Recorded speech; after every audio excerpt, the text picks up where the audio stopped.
Welcome back to another technical deep dive here in the debug zone. Today we're tackling a big question and breaking it down with insights from other users. Hopefully this clears up some misconceptions and helps you get the answer you need.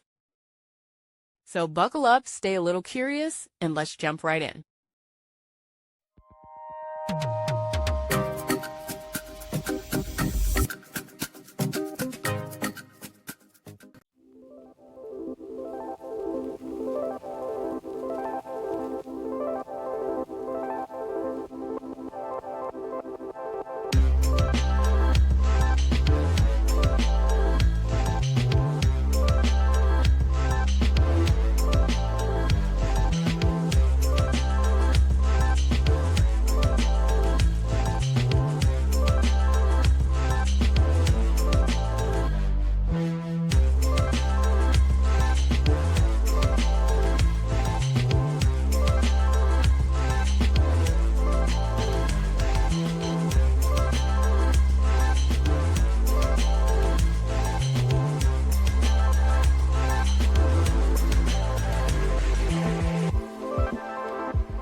And that's a wrap.